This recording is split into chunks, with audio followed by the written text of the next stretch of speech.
Hi sir, good day. My name is Fideloy Sansing and today I will show you my program and explain how it is worked.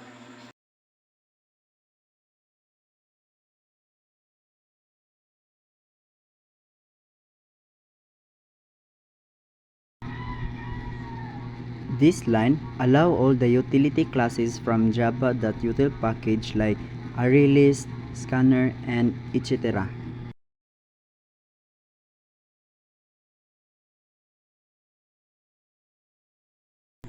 And public class main, it declares a public class named main, which is the entry point of the program.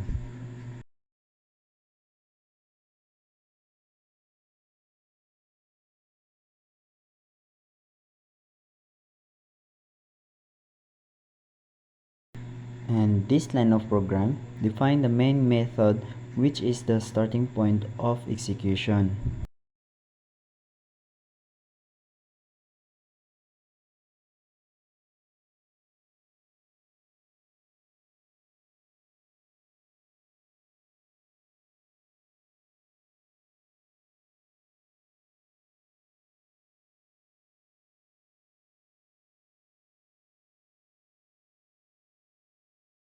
In this next line of code, it will create a scanner object to read a user input and let the user to input.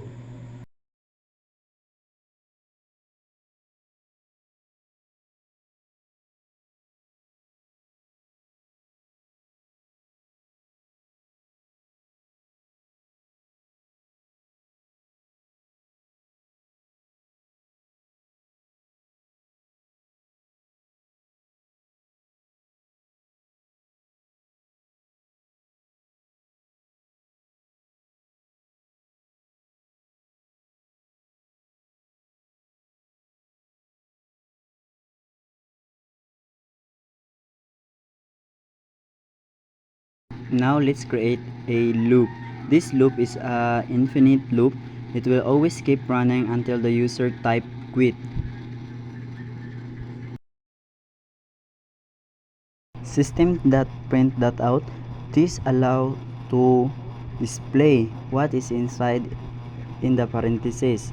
For example, in our code, we want to display the dimension or the word dimension.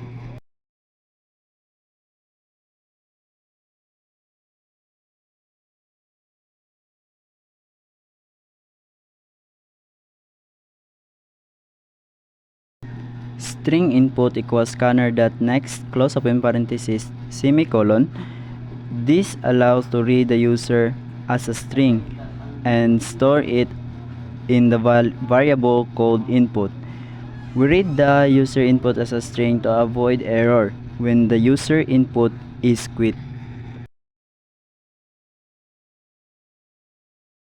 So now let's see our output.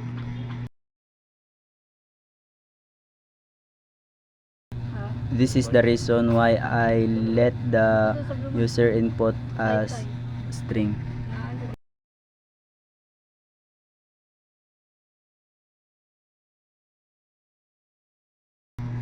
This condition will be true if the user input type quit, and because of equals ignore case, it will compare the two strings while ignoring case difference.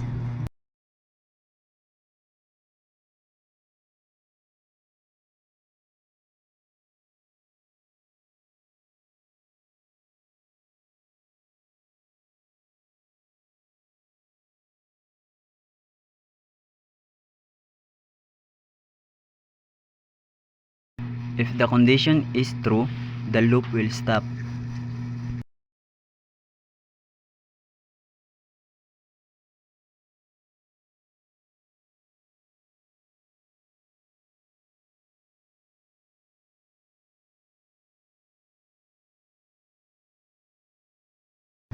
This line converts the input string to an integer, and if the input is not a valid number, it throws a number format exemption. That's why we have a catch number format exemption later.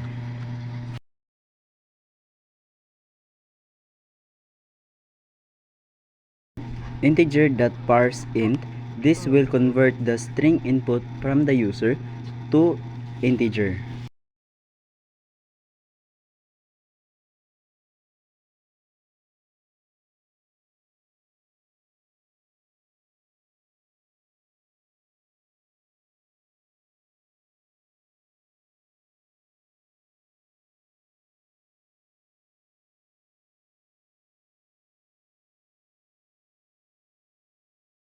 This condition will limit the size from less than 1 to greater than 10.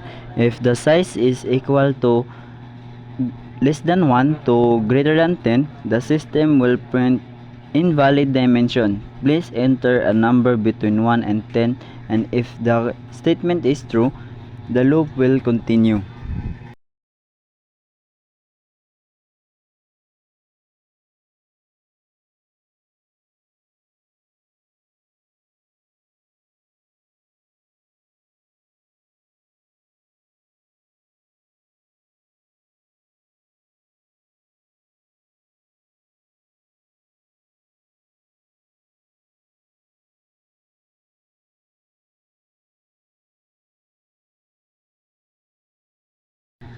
This line of code will create a 2D array with 10 by 10 size dimension.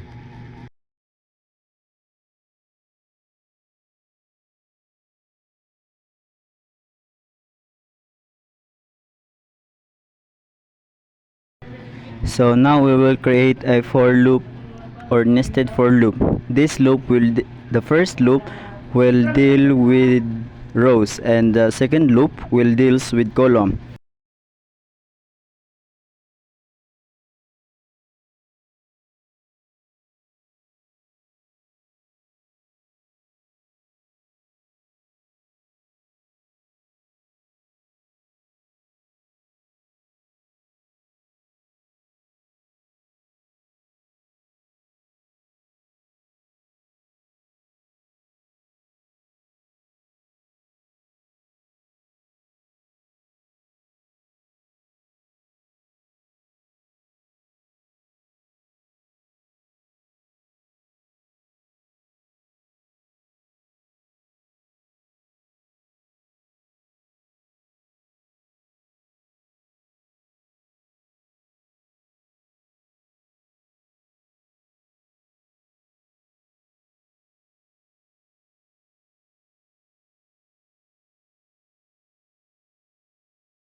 And this line will assign character 1, not the integer 1, to position in the array or in the 2D array.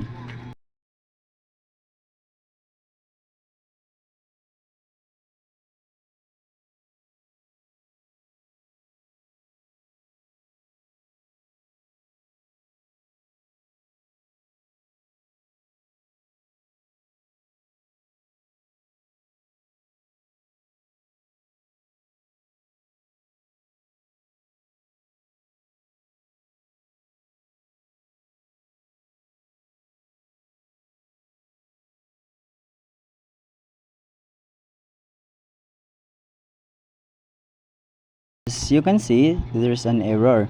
So later we will fix that because there's something that I don't put yet, which is the catch number format exemption E. So that's why we have an error here. Now let's create another for loop. This is responsible for displaying the pattern, which is the right angled triangle. So the first for loop is responsible for the row, and the second for loop is responsible for the columns.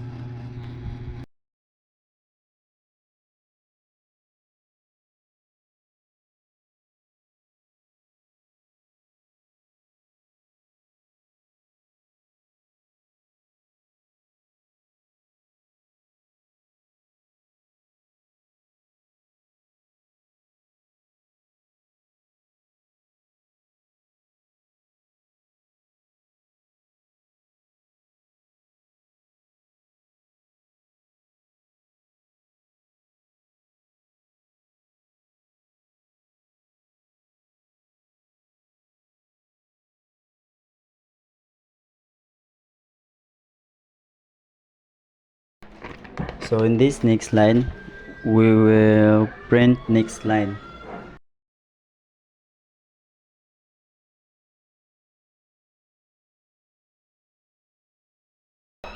So in this line, this will print an extra line for clarity.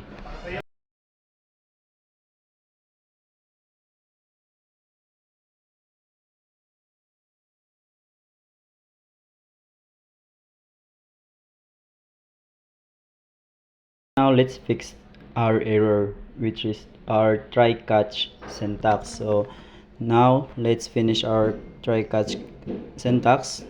Let's add a catch, close open parenthesis, number format exception E.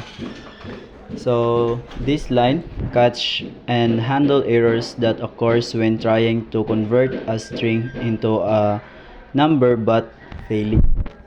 Like if when the user input is not equivalent to quit, or in the valid numbers like less than or equal to 10, this will print, or the system out that print will display this message, which is the invalid input, please enter a valid number or quit to exit.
So this is the last line of our code. So this line of code prevents resources to leak.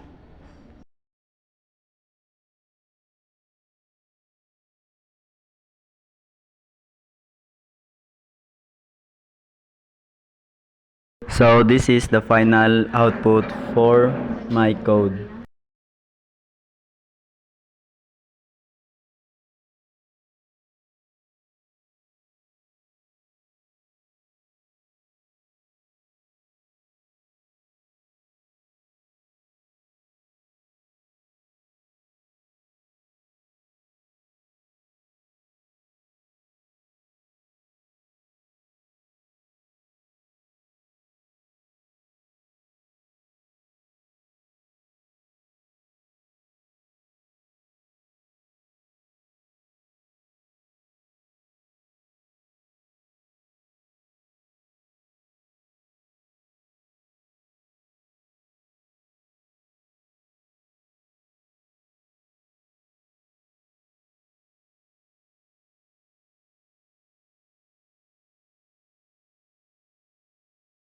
And that's all. Thank you.